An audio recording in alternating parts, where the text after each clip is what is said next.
Hey everybody, it's me, Scarlett. I'm just here with a bit of a vlog today because I wanted to kind of wrap up my year in 2020. I know when I do my videos on Thursdays, I'm usually trying to stick to a particular topic, and although I do mention my book sometimes, I kind of try to stick to the content at hand. However, I am an author, and that's one of the things that I do when I'm not making YouTube videos or TikTok videos or Instagram photos.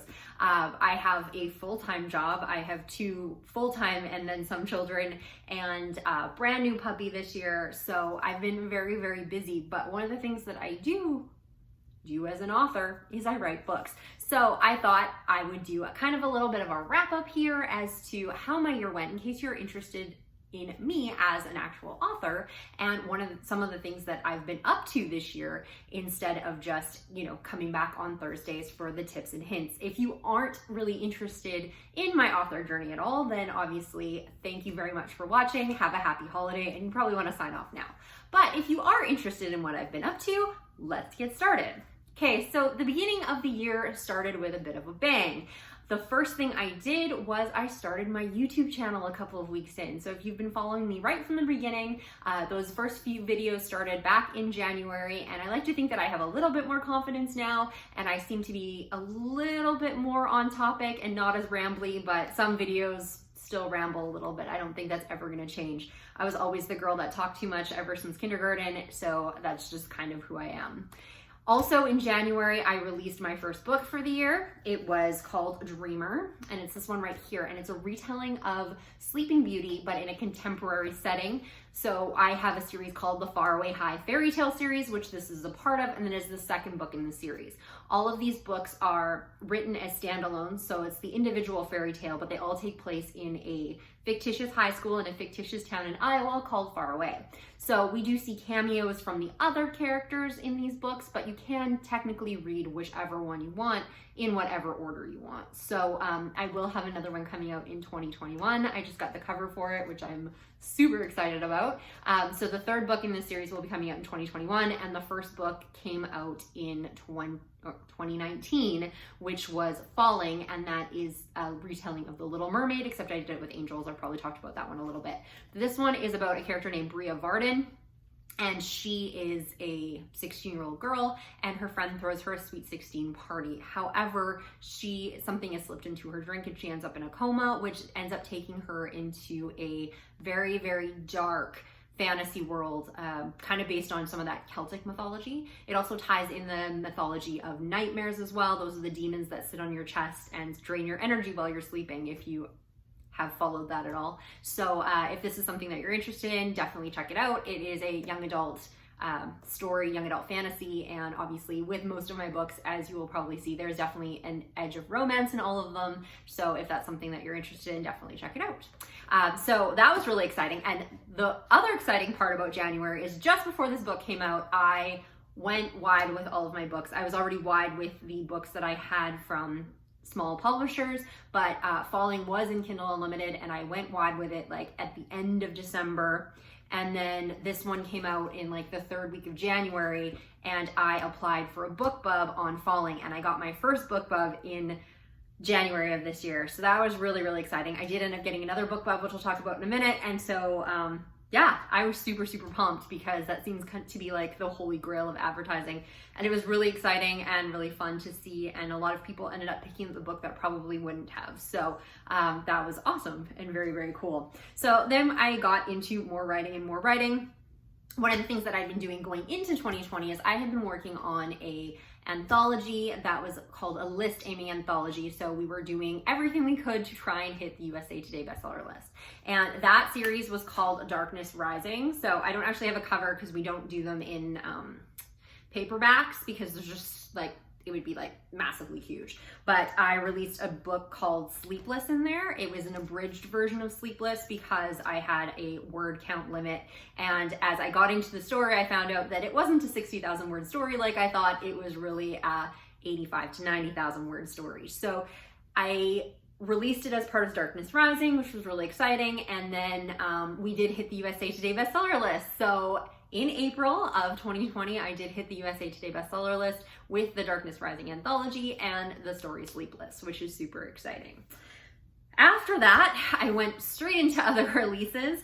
I was also a part of a project this year. Not only was I running my own YouTube channel, I was running a YouTube channel for a project called The Kingdom of Fairy Tales. And The Kingdom of Fairy Tales is essentially a very, very long serial project.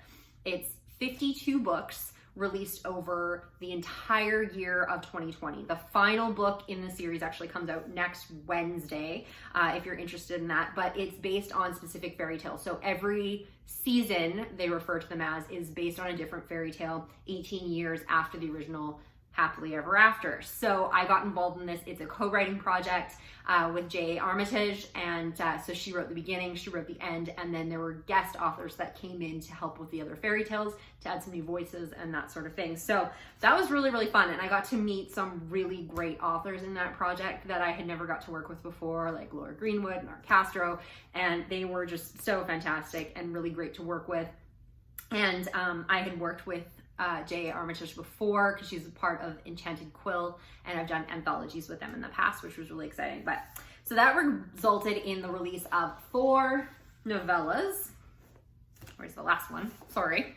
4 novellas, and it is based on the fairy tale of Beauty and the Beast. So we start first with King of Beasts, Heir of Beauty, Throne of Betrayal, and God of Illusion. So they all had very similar naming conventions. If you go through all of them, it's either king or queen of something, god or goddess of something. And so this story follows Fallon. He is the main character in this one, and he is the son of Beauty and the Beast. However, he's a little bit of a kind of an arrogant type of prince, and he's just kind of had like this cushy life his entire life.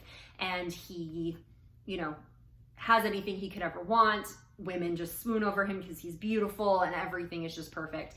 And then all of a sudden, the kingdom kind of ends up under a curse, and his father ends up turning back into a beast again. So he is now thrown into being king of this country that he has really not put the work into for being king. So it was really fun. It was the first time I'd ever written anything that was more time period fantasy. Like everything I've ever written has always been contemporary, and this is very, very fairy tale. And you know, I couldn't rely on social media. There were no cell phones, all that kind of stuff. So it was a little bit different on how it was written. However, the inspiration for this, if you've ever watched the show called The Royals, if you ever know anything about Prince Liam, he was kind of the inspiration for Fallon. When I was writing him, he kind of goes through a very similar like king stepping up sort of arc in that show, plus he's just super hot. And I kind of drew a little bit from that when I was writing Fallon. And there's also a great love story in here that I really, really like. And if you are into Beauty and the Beast, this might be something you might be interested in. It's a really cool series. They did some really fun stuff where they've got like this ombre. If you line up all the books, it's got this like cool rainbow. It'll be really, really awesome when it's finished this week. So if that's something you're interested in, it is in Kindle Unlimited if you want to check it out. But if not, these were super fun, and it was a really, really neat experience because I got to learn about marketing through them. I got to learn about dealing with a co-write and how to do those things. I had to work under deadline, and it was super, super fun. However, I did write all of these last year, so they were all submitted before October of last year. So really, it was just the marketing and stuff that I was doing for this series this year. So that was May and June. They were released over 4 weeks in May and June. And then we moved into July and August. So I was planning to get a lot of stuff done. I wanted to get Sleepless. That was the story that was in Darkness Rising. I wanted to have the extended version out in August, and I was working on some other projects. And then unfortunately my computer crashed. I did have a vlog on this before if you have seen it, and I lost about 42,000 words.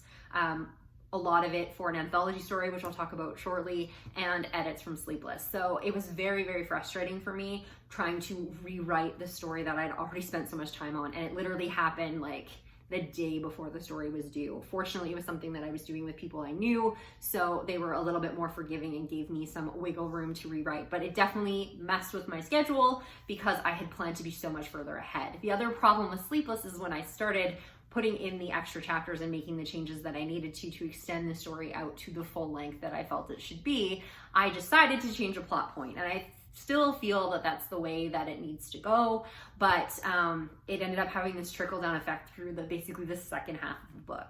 So I kept working at it, and I'd lost a good chunk of the edits that I did with that plot change when my computer crashed. So it was really disappointing for me, and I had a really rough August, like just kind of dealing with the fact of losing this data and kind of having to start from scratch in those places. Then Sleepless not working out the way that I wanted it to.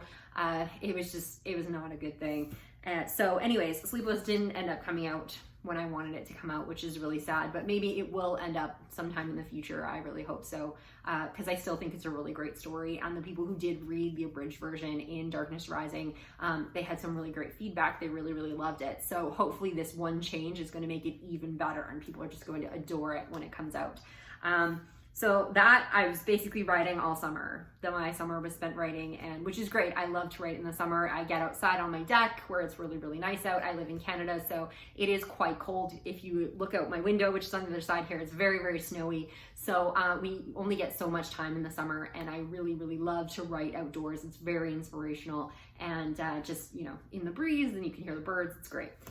Anyhow, so I was working on all of that stuff, and then eventually I managed to rewrite the anthology story that I needed for Christmas Wishes and New Year's Kisses. This was a super fun little project that I did with some friends of mine who are also authors. However, they are contemporary romance authors, and I'm the only one who writes young adult. So I agreed to change my style so I would fit in better with their stories. Guys, I could have written young adult for this, but it just didn't seem to fit right with this project. The other thing is I am also a massive, massive fan of Hallmark Christmas movies. So right now I am just chilling out and watching Christmas movies like all the time right now. So the chance to basically write one was a fun little experience as well. So I wrote a story for this called The Mistletoe Mistake. And it's about a girl named Holly, and she works for her local newspaper, and she's the advice columnist girl. She's Ask Holly. And she finds out that they are planning to take the paper that she works for digital, which means some people are going to get laid off. It's definitely going to change things. And she has a very personal stake in the paper, which you will find out if you read the story. And unfortunately, the person that has been sent up to make these changes happens to be the random guy she kissed under the mistletoe at the bar the night before. So if you like something with a little bit of a slightly more adult romance, it is pretty sweet and clean anyway, just because I do write young adult, and I did want to make it accessible for any of my readers who do read my young adult stuff to be able to read this story and have no issues with that. I didn't want to come up with a pen name just for this one story. Plus, I love Hallmark movies, and Hallmark movies are like super sweet and clean. So that's kind of the thing that I wrote. And yeah, if that's something you enjoy, it's called The Mistletoe Mistake. There's also some other really great stories in here as well. Stella Brecht provided a story that has like a golf romance in there, which is a little bit different, but that's kind of fun. We do have Snowmen and Shenanigans, which is kind of that really fun Hallmarky type of winter festival kind of story again. And then we have That Big Romantic Moment by Celia Mulder, who I've interviewed on my channel before, and it is a really great LGBT love story for New Year's Eve. So if that's something that you wanted to check out, obviously it's still available. This is actually going to be a limited time one.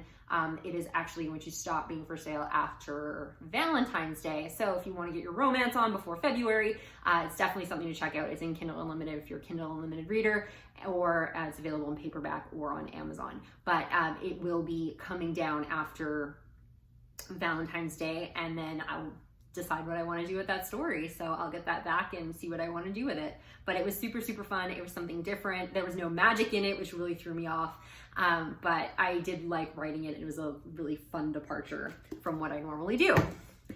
Then I did another anthology I'd signed up for like a year before, and it's called Perfect Poison. This was actually supposed to come out earlier in the spring, but with everything going on with COVID, they decided to push the release.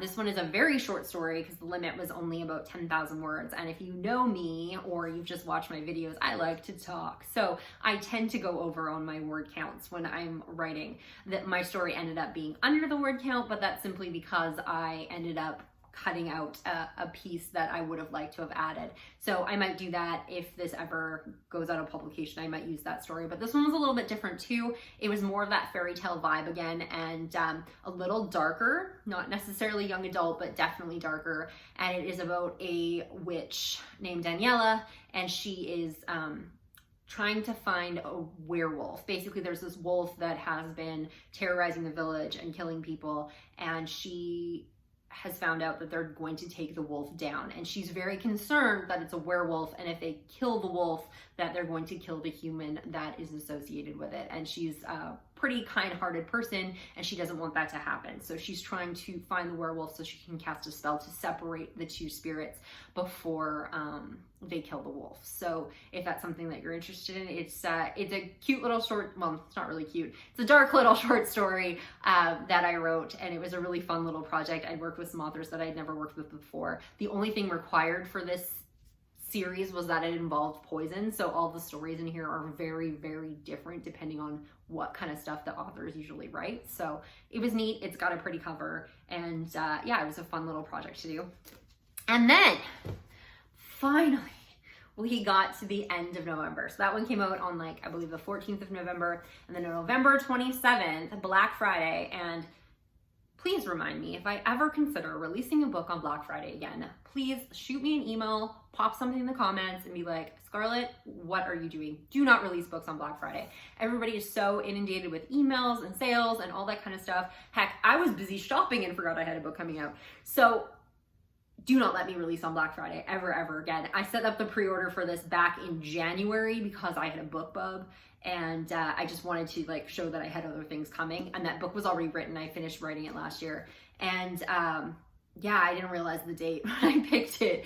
So by the time I got around to it, I didn't want to push it, but on the same note, I was like, oh, why did I pick Black Friday? I didn't want to move it too much up in November, just with everything with the election going on in the US was a little bit frantic, and I didn't want to push it too much closer to Christmas. So, and then with Sleepless not coming out, I didn't want to wait much longer to release another book. I could have waited till after Christmas or January, which I did consider, but it had been a bit of a gap between actual books, because the only, I guess, full title that I had released this year was Dreamer. I had all of these other projects and anthologies and stuff, which was fine and dandy, but I hadn't actually released anything else just under my own name. So this was something that I definitely wanted to get out. Plus, this book has been, like, it's kind of been a bit of book in my heart for, like, a long time. I started writing it, I think it was in 2014 for NaNoWriMo, and I just love it. And it's a little bit darker, a little bit edgy. It doesn't really fit into a lot of categories. I did a video specifically on this book of why I should not publish this book if you want to check it out. And I'll talk a lot more about it, so I'll skip some of those details here. But it's a dual POV romance. It has magic. It has some definite swoony moments that I absolutely love. It is the thickest book I've ever had. So it's, I believe it was about 98,000 words. So it's a long one, but with 2 points of view, sometimes it gets a little bit lengthy. But I was so proud to actually be releasing this book. I am so excited for it. And then when I'd ordered my author copies, Amazon, like, or the shipping company, whatever, lost my package for forever. So I kept seeing all of these pictures of people having my book and be like, oh, it looks so great. And I'm like, I don't even have a copy of my own book yet. So I was kind of disappointed, but eventually they did show up. So that was exciting. And I finally got to open it and hold it in my hands, and it's really exciting. And so it's super fun, and it does go back and forth. So we have Abby, and then we have Kellen, which I guess he would probably be more focus of the main character, but it is dual. So there are character arcs for both of them if it's something that you want to check out. I am super, super proud of this book.